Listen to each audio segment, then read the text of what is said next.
Hey, happy Thanksgiving. We're going to tell you what we're Really? We're All going to that? tell you what we're so thankful for about being geeks up next on Geek Out SA.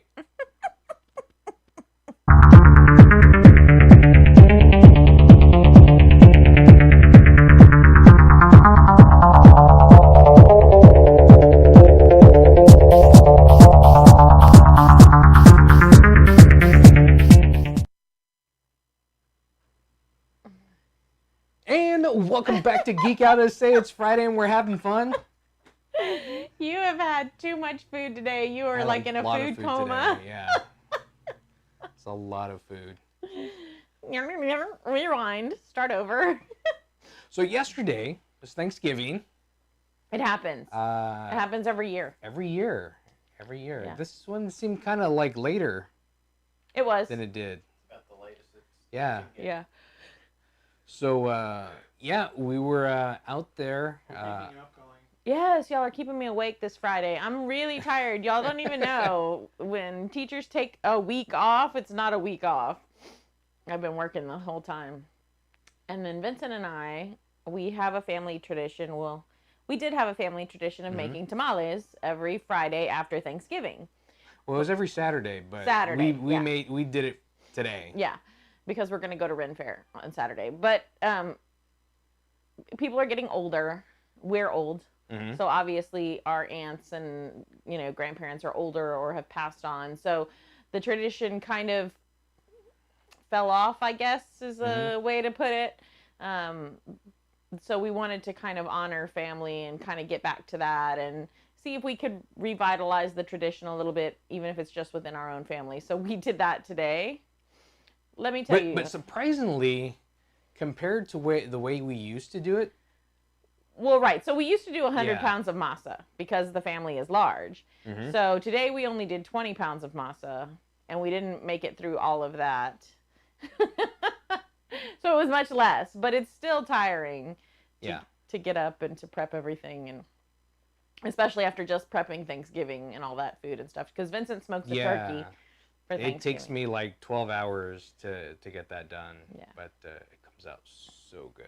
Super good. Yeah, it's super delicious. Really moist and good and smoky and flavorful. So that's like the first one to go is my smoked turkey. Yeah. So we like to cook. So I guess the first thing we're thankful for is food, because we're chubby geeks. We geek out about food, but we geek out about many other things, and we're thankful for a lot of things. Yeah. Like I'm really thankful for Superman in DC. So. Of course you are. If you could only see that, all this stuff. Well, I think before I'm even thankful for the stuff, for the shows and the things like that, I think the first thing that I'm thankful for are my parents. My very strange religious parents who didn't understand Dungeons and Dragons, but who introduced me to Doctor Who and Star Trek and Twilight Zone. And Buffy. My dad was a huge Buffy fan. And Xena Warrior Princess. So like all of those, we watched Beastmaster and Conan. Beastmaster was awesome. Yeah, I mean, my parents liked all of that stuff. So I was never in my own home, right? Mm-hmm. I never felt like my geekiness was a problem. Yeah. Because my parents were big dorks too. So... So they introduced me to that stuff, and they, aside from not understanding, some of the Dungeons and Dragons stuff that we did and some of that gaming stuff, because they liked like Scrabble and things like that. So they didn't hate games. They just didn't understand some of the gaming that we were doing. I don't think my mom or my dad were very geeky. I don't think when so. they were raising me, but they're very into the theater though. Arts. They were drama geeks. Yeah, yes, drama definitely. geeks. Yeah. But I remember back in the day when my dad took me to go see Star Wars at the Aztec Theater, and it was like a year or two after it first came out. But it really rang with me when I saw that movie. I just really connected to it, and it's always had like a special place in my heart. experiencing that for the first time on the big screen, because a lot of times I didn't get to see that on the big screen. I think that was the only one, the first one that I saw on the big screen was that one. I didn't see any of the others on the big screen. I saw them when they came out on cable. Oh, really? Yeah. Interesting. Well, even before Star Wars, though, didn't your Nana make you a Superman cape? Was that? Yeah, I was big into Superman, yes. You were big into Superman before she made you the cape, or she made the cape? She made the cape because I was into Superman. She made the cape because you were into Superman. But you were pretty little. Oh, yeah. Because the cape's not that big. No, it's very tiny. It's tiny. Yeah. So, do you remember what you saw? What Superman thing that you saw or heard? The movie. Was the movie with... We weren't that little when that movie came out, were we? It came out 79. Oh, okay. So about 5, I guess. Yeah. I guess I remember it so vividly. I don't remember us being little when it came out. But it was just so colorful. Everything popped in there, and it was just like so out there. And it was the first what I saw as a superhero movie. First fully realized one. Well, and it was so spectacular for me because he was so sad and angry at the same time that he flies, around and makes the earth go back and makes the time go back. And so for me, that was something that I will never forget, is seeing him do that to the earth and just being like, turn back time. Kind of like awe-inspiring how much power he has and how he controls himself not to use it for the most part. And it makes you feel bad because he didn't do it for his father. Right. And then that's like, oh. Yeah. So all this power and he couldn't save him. But Sean, thanks for watching, Sean. He says, my dad always has been into Star Trek. How am I more into Star Wars is surprising. So a lot of like my mom watched Star Trek. She did. And that was cool. I really liked that. And I used to watch with her. I also used to watch, what was that? Greatest American Hero? Oh, yes. Yeah, my parents watched that one too. I used to watch that too. So there was things that she introduced me to. Yeah. But I don't think that she was necessarily into them. She liked them when she watched them. But she probably knew that you were probably going to like them, so she probably watched them with you, for you. Yeah. I think the other person that I'm really thankful for is, growing up, I had a really good friend. I have a good friend. He's still my friend. Shout out to John Guile. That's my super, super geek friend. And he has an older sister, Vicky. And so we're like 11, and she's taking us through Dungeons and Dragons. But she's a teenager. We're little, right? So she's basically taking us through the Indiana Jones movie. And we had to figure out like a deity, and we had to look in a book and figure out its name, but you had to roll right to be able to look in the book. And then we figured out its name, and we had to walk on the, the tiles so that they wouldn't fall through, and stuff like that to make it to another part of the chamber and stuff like that. So I remember that really super. That, and then doing the maps on graph paper. Yeah. I remember doing that. Yeah, and then my friend East, and he and John just torture me with Starfleet Battles. Oh my God, that was the most boring game I've ever played. But they just loved how tactical it was, and, shield this and do that and move this space, and I hated it so much. But they shaped who I am, because those were things that they loved and they introduced me to. And John had a Tandy when we didn't have computers or cable or anything at my house. And so he had a Tandy, and we played this pirates game on there where you moved really slow with your pirate ship and then would turn and shoot things, and it would be 4 hours later, I think we shot something. Well, for me, the person that really introduced me to role-playing games was Richard Sanchez. And I've been friends with him for years, since high school. And he introduced me to this game called Macho Women with Guns. And it was a 3D6 roll under system that we based our own game off of a similar system. Yep. And it's called organization now. But then back then it was called IMF. But we couldn't use Impossible IMF. Mission Force. Impossible Mission. We couldn't use that. It was You can't use trademarked. that. That's so trademark. if we were gonna sell it, but we weren't selling it, we were just Well, made but when you're a teenager, you know, just like I was saying earlier, when you're a teenager, you take things from what you're watching, what movies you're seeing, what characters are out there, right? And that becomes part of your role-playing world. Well, if you were up on movies, like current movies, you could probably figure out a lot of our missions. Right. Through that. Exactly. Oh, that happened in such and such movie. But you gotta give a little twist. Well, and I Give a love little working twist. with Richard.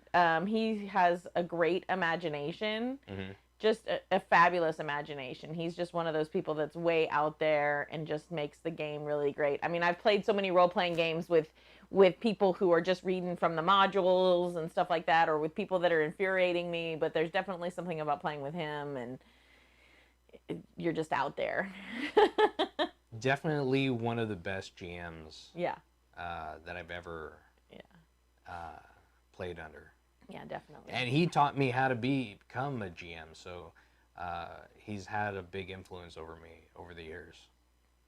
But I think that that's another thing that I'm thankful for. We're talking about, you know, taking things from movies and characters and stuff that we see. I feel like we grew up in kind of the heyday of, like, the beginnings of really being able to be a geek, right? I mean, we were shunned at school and things like that, but there was beginning to be so much available, like Star Wars, Right. even though people didn't even understand it. But even E.T., you have that sci-fi, right? Right. Well, that's a funny thing. You talk about E.T., the Comcast commercial that recently came out. That commercial was That was great. a cool commercial. If you haven't seen it, take a look. They have it somewhere on YouTube. It was so great. It was really cool. It was really great. It kind of made me tear up, actually. It did. That was one of those movies, right? When we were a kid, that was one of those movies, you know? And you're like bawling your eyes out when Elliot is sick and when E.T. is sick, and they just want to be together, and he's scared, and you're just like, you know, it was one of those things where it just killed you, you know? So I think that I'm really thankful that we kind of grew up in that heyday of those types of things. I think maybe people nowadays are quite saturated with it, so they may take it for granted and not realize, because we also grew up in a time of like nighttime soap operas, like Falcon Crest and all that. So it was a lot of that kind of stuff. Those are really big back then. They were huge. And and like Dallas and Dynasty and all those. And they were really, really big. And in fact, I watched them too. Me too. My mom loved them. But it was nice to have a break from those and to have, you know, the Great American Hero, to have Doctor Who, to have Buffy, to have Angel, to have Xena. Just some of those things. Hercules. Yep. That was so cheesy, but it was good at the same time. It was like that cheese that you like. You know, it's like so cheesy that you like it. You're like, I thought you were talking about an actual cheese, because I'm big geeking out over cheese too. I really like cheese. Why are you so hungry still? You've had so much food. I don't know why you're so good. It was really good.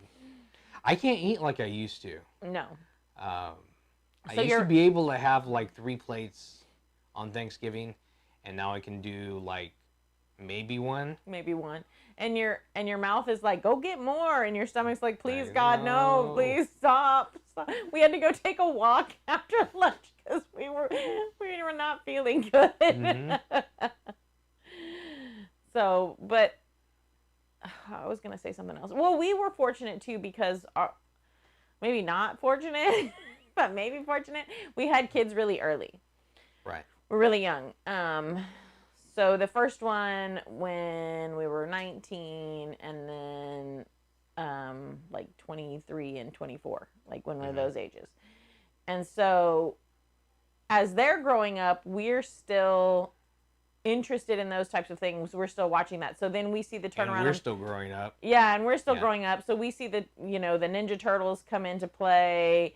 And before that, we had like G.I. Joe, and He-Man, we had Thundercats, and She-Ra and Dark Transformers Crystal and the Black Dark Cauldron Crystals. and Sword in the Stone Yeah. and we had stuff. We had a lot of stuff. If people look back to that era of our childhood, we had a lot of really great stuff. Well, And that's why they're coming back, and they're kind of like remaking some of the stuff. Not necessarily remaking it, but like we have like the Transformer movies. Like we had the Transformer cartoon movie back in the day. But now we have live action for us. Well, So and it's people they're like appealing trying to, they're trying to appeal to us. yeah. Well, and I think some of it too is people like our age who are trying to give it a spin, sort of, right? Of what they imagined and what they thought of. That was something really interesting. Stuart, our producer, had told us that the new season of The Toys That Made Us was out on Netflix. So we were watching that the other day because we love that.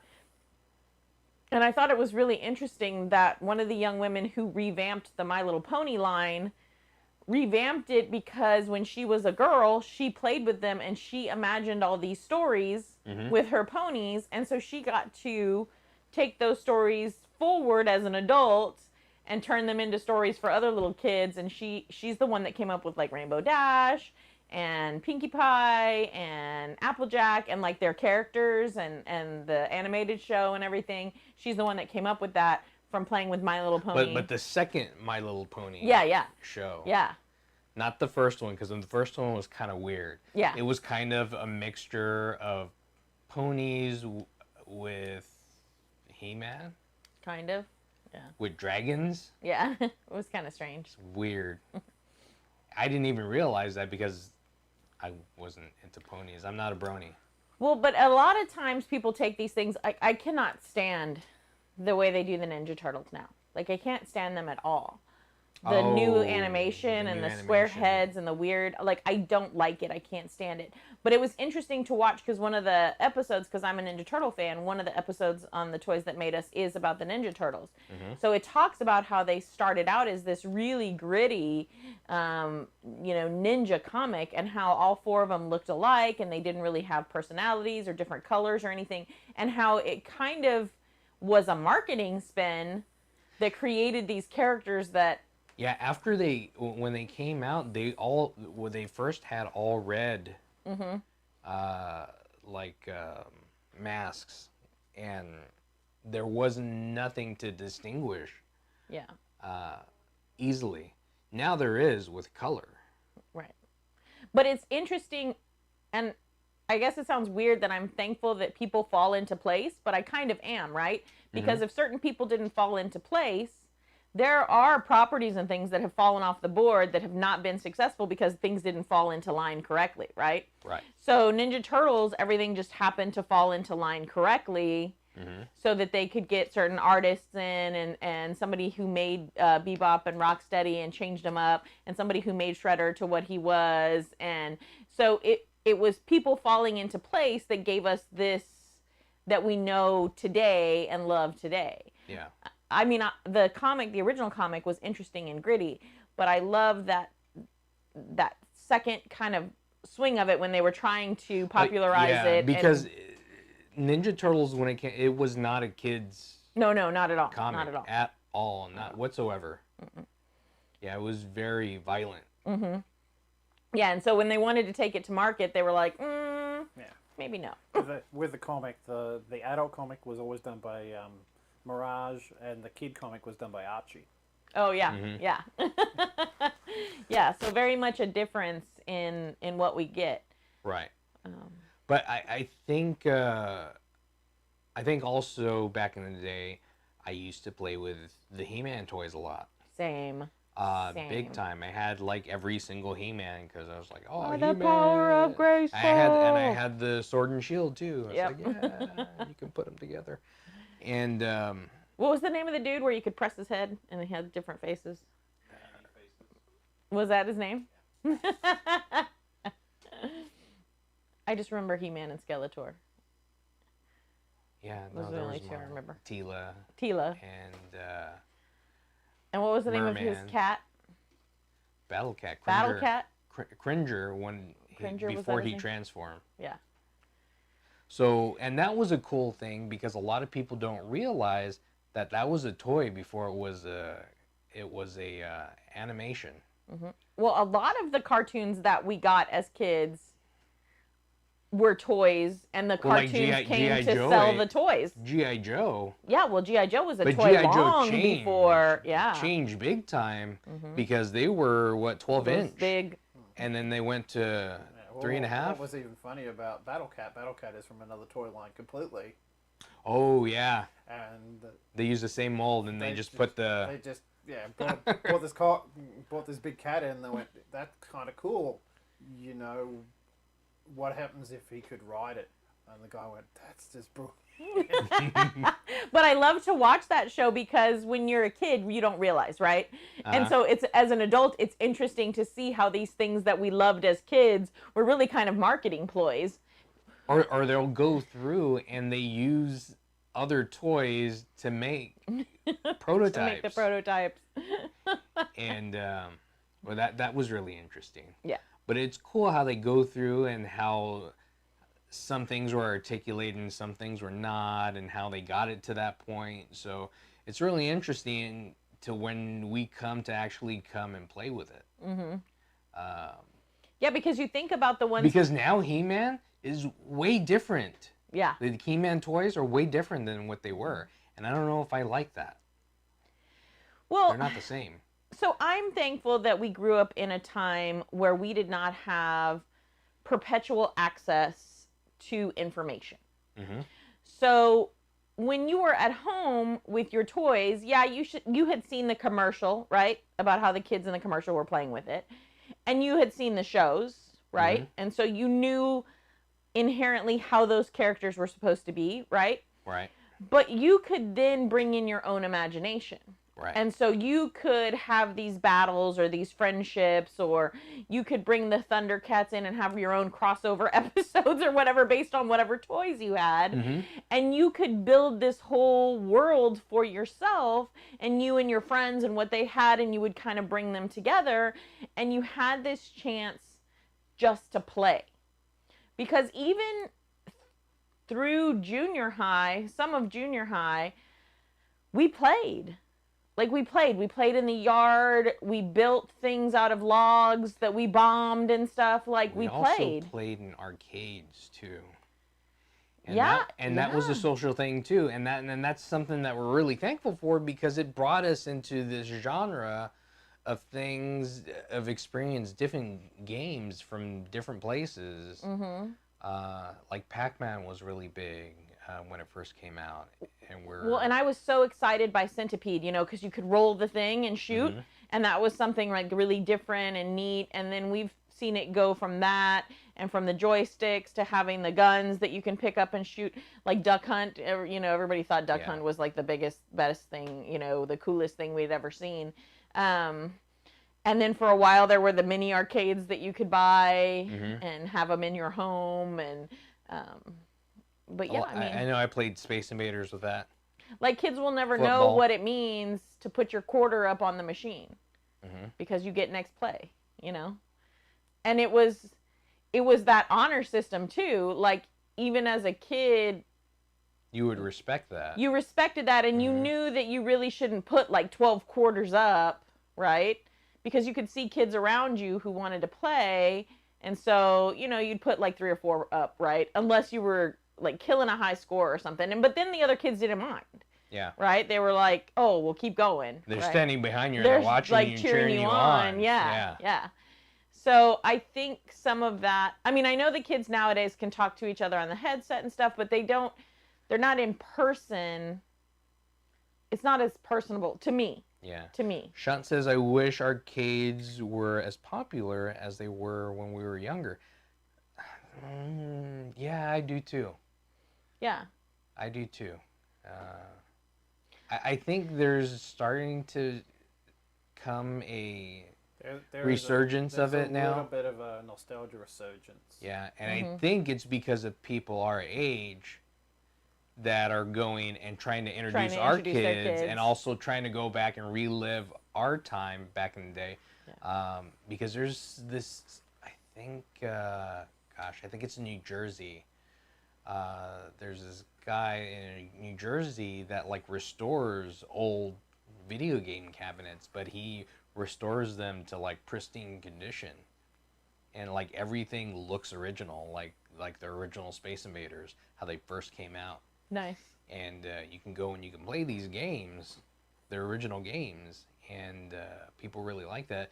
And there's still competitions for like Donkey Kong. Oh, really?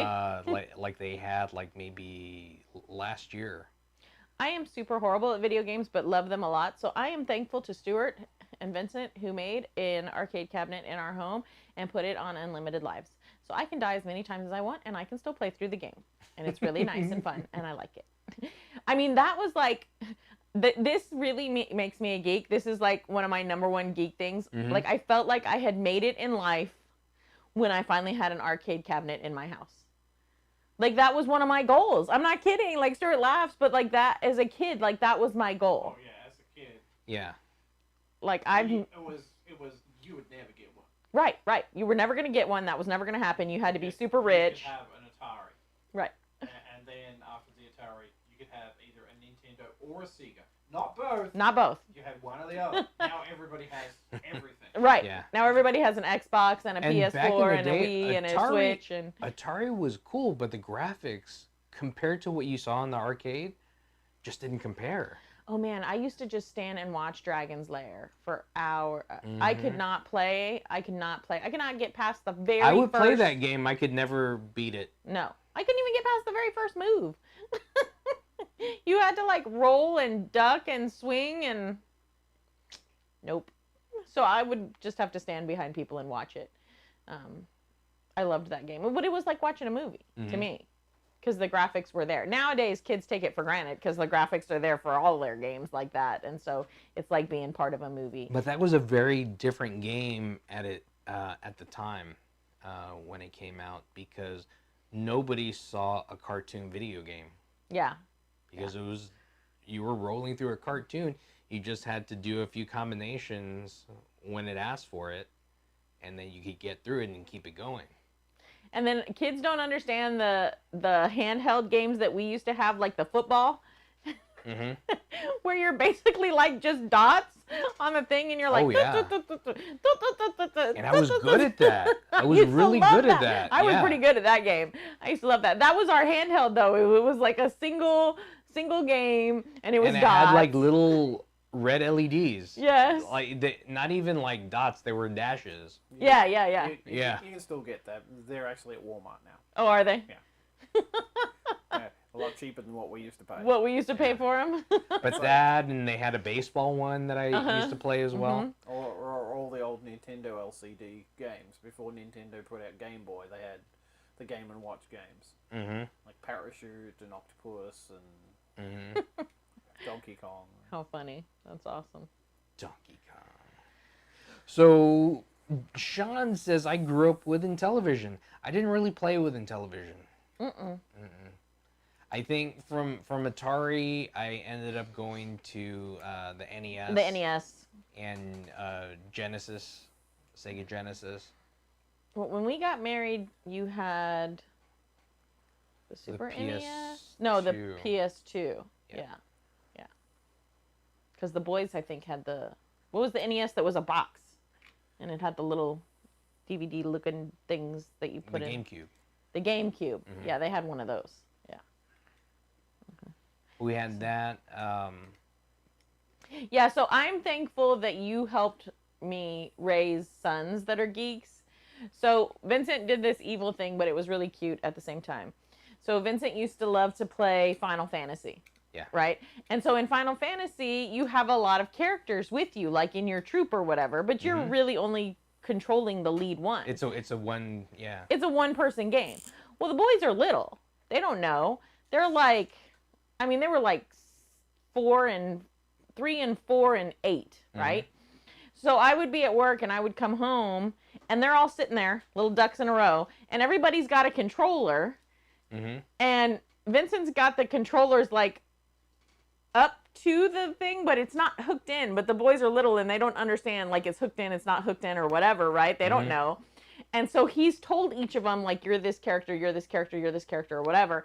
And he's like pretending like, oh, what are you going to do? Like, and then the characters would do stuff like in the battle or whatever. And the boys would be like, we win. Okay, we did it. And they totally thought for the longest time that they were playing with Dad, like, didn't even know the difference. But I would play to him when I was doing it. I was like, oh, that's great. What are you doing now? Yeah, he made them feel like they were playing. And so they would just sit there nice and perfect and quiet and just play the game. That was a lot of fun. That was a lot of fun. And you always had a computer around the house, so they always got to be around that. Talking about computers, I was actually introduced to computers, really introduced to computers by my aunt, Diane.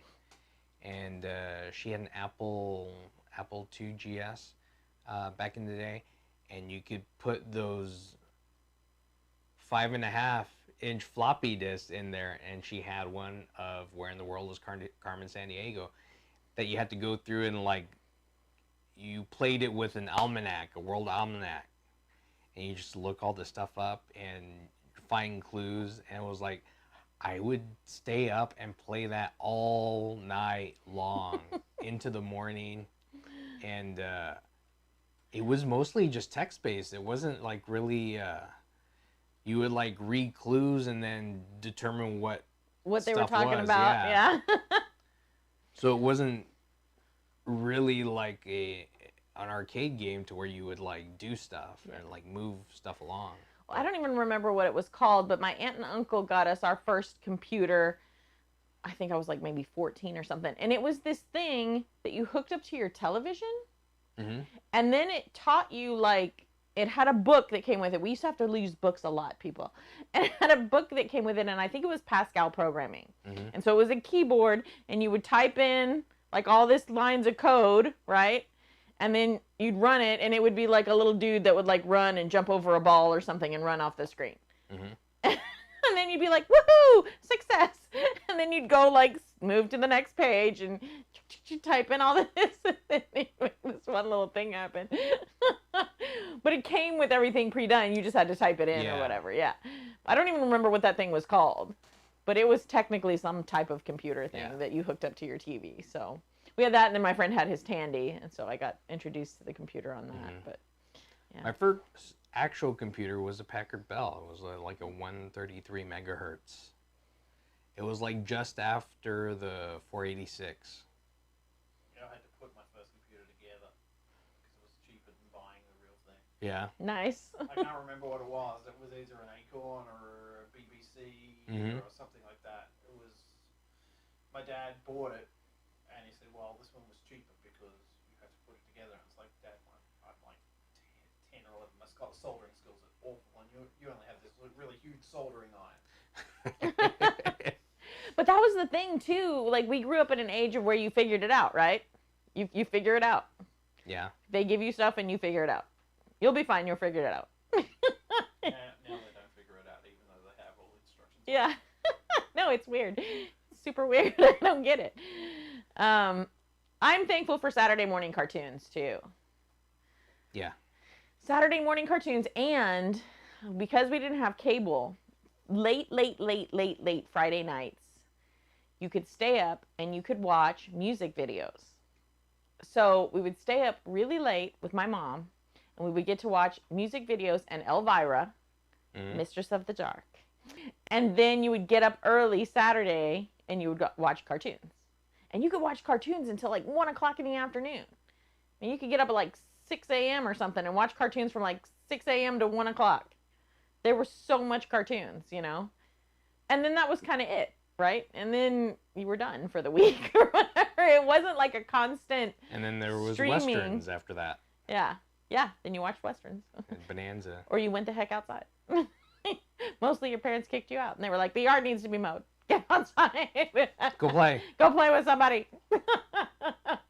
Don't you have a swing set that I've spent perfectly good money on? Get up. Swing.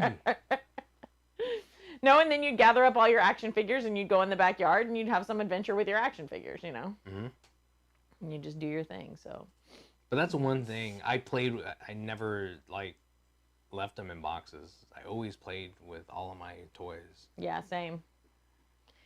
even people will be so. Everybody who watches the show knows that aside from being the geek, I love football. I'm a super football fan, and I love the San Francisco 49ers. They're my favorite team, and they're doing really well this year. Woohoo! But when I was growing up, the Dallas Cowboys were a big thing, like a huge thing. It was like Roger Staubach and Tony Dorsett and all of them, huge, right? So I have a brother, and so my dad, I think my dad bought us football cards, right? Because that was a thing back then too. You got the gum in there and everything, right? So you had the football cards, and you opened up and you had gum in there. But I'm pretty young. I'm like, I don't know, 9, 10. So I decided it's a good idea to get a pen and poke a hole in the tops of all of them and put yarn around it and make a Dallas Cowboy necklace. So I have all these, like, original, first Probably edition stuff that's releases, worth money stuff now. that's worth money now, that I turned into a necklace. Yeah, because when you're a kid, you're a kid and you don't know. And putting a piece of gum in there was like probably the worst thing ever to do with the cards. Well, Stuart gave me some Dragon's Lair cards not too long ago, and it still had the original piece of gum in there. Talk about a piece of rock. Did that do anything to the cards by putting bubble gum in there? The card that is usually closest to the bubblegum usually gets some sort of residue It gets on the it. residue on it, yeah. But I will say that the gum, that if you eat the gum now, it's the same as when you had the gum back then. You either get razor sharp gum that cuts your teeth and gums up. You get the gum that dissolves into nothing. Yep. Or I hated that. The one that actually does, you're actually able to chew it for about 5 minutes and then it turns into a rock. Yeah. Yeah, that gum was awesome. Do they still make the big league chew? They Yeah, do. they do. They do. They do. It's so weird that they still make it. But I remember I used to love doing that. But do you remember that they made a big league plug? Did they really? No, I don't remember that. It was like Tootsie Roll. It was like a big Tootsie Roll, but it was like that big. Oh, that's crazy. And it was in that pouch, and you could like, it was like fudge, and you bite it. What was that yummy gum that had the cartoons on it? Bazooka. Bazooka. Bazooka gum. Bazooka gum. They still make that. Yeah, and you could open it up and there was a cartoon. And Cracker Jacks, when I was a kid, I used to think Cracker Jacks was the best thing. I miss that. That's one thing I'm thankful for that we got when we were kids that kids don't really get nowadays, is cereal boxes that had toys in them. Yeah. Right? But I remember love Cracker that. Jacks, I remember you used to get the little magnifying glasses in there. Yeah. And you used to like make fires with them. Vincent is thankful for being a pyro. Hashtag not a pyro. We're all thankful for all the toys that we used to have that you could actually cause fires and explode, and now everything you can't even choke on anything now. Yeah. We could choke on lots of stuff. It was fun. We lived. We're okay. It's called thinning out the herd, and it was okay back then. Yeah. Now it's socially unacceptable. It's socially unacceptable. It's not It's okay. socially unacceptable to thin out the herd. We don't thin the herd. So we don't do that anymore, even though we need to. Hashtag Thanos was right. No. Wow. The thoughts and opinions of Vincent are just the thoughts and opinions of Vincent and Stuart. And they do not reflect my thoughts and opinions that I'm allowed to say out loud. So. But most of all, I am thankful for you guys out there watching us, checking us out. I really appreciate it. If you haven't subscribed to us, please click on that subscribe button and click on that. We're so close, people. Yeah, we're so close. We're trying to hit 1,000 by December 31st. If you share us out there, let people know. We have some great content coming, and it'll be a lot of fun. But thanks for checking us out. I'm Vince. I'm Colleen, and that's Stuart. Geek out, SA.